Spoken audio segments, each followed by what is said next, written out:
This is the Bay Area's news station. KRON 4 News continues now. The fallout from the Asiana plane crash at SFO last year is intensifying. Here's what we know right now. Several government reports now confirm that in the chaos following the crash, a young passenger was accidentally run over by 2 San Francisco fire trucks. Whether that fact is what actually killed the young woman is up for debate. The San Mateo coroner and the San Francisco Fire Department now differ on what actually caused the death. But now a claim has been filed by one firefighter who says in the weeks following the crash, fire officials implicated her in the death of that passenger, causing her to endure emotional distress. And that has now led her to file a complaint against the city. Tonight, she speaks to KRON 4's Pam Moore in an exclusive interview only on KRON 4. My life has just been crazy. And not just my life, but it's impacted my co-workers' lives, you know, and for all of us, we just want the truth to be out. I want the truth.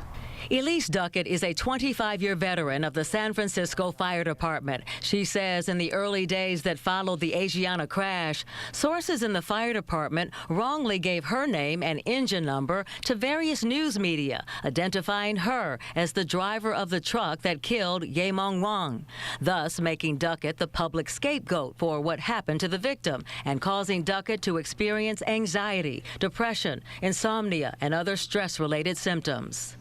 We go and we do our jobs every day. And we don't ask, we're not trying to be heroes. We're just trying to get the respect that we deserve. And I just feel that, you know, that's what I want for all of us. I feel a betrayal from upper management. I really do. Duckett could not talk about what happened that day, but she says it's what happened in the aftermath of the crash that led to her complaint. In it, she says she was subjected to a series of aggressive and intimidating meetings, threatening her with punitive action if she did not take responsibility for the death. The complaint says the first meeting was July the 22nd with Chief Joanne Hayes White and others in the command staff, and Duckett as the lone first responder and without any legal representation. Firefighters have their own Bill of Rights that are statutorily enacted, and those protections that this firefighter has and others have were not protected when the police chief conducted their investigation of Ms. Duckett. The meetings were extremely hostile, especially when I had sent letters specifically asking her not to interrogate my client without me present, because this was an open investigation, and they, despite that letter, despite that communication, did so nonetheless. The complaint says many early media reports locally and nationally identified Duckett as the person who killed Ye-Mong Wang. And it says department officials did nothing to correct the false reports, which caused Duckett to suffer severe anxiety and emotional distress, saying she was harassed by the press, her reputation was damaged, and it all led to the need for counseling. That when she walks down the street, people identify her as the driver who killed this innocent victim. It's just been very difficult. I mean, I go to schools, you know, the children that I talk to, you know, they want to know what happened. Why did I kill her? Whoa, stop.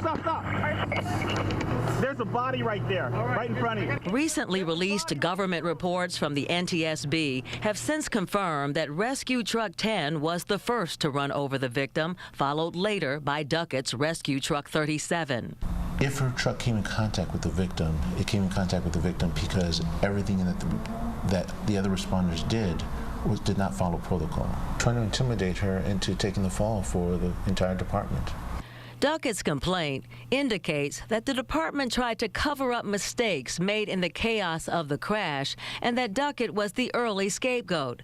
Duckett and her lawyer hope that their complaint and likely civil suit to follow will instigate what they call needed changes. It's a public safety issue for San Francisco and every person that travels in the city and county of San Francisco through the airport. Otherwise, these mistakes will happen again. For those who know me and who have worked with me,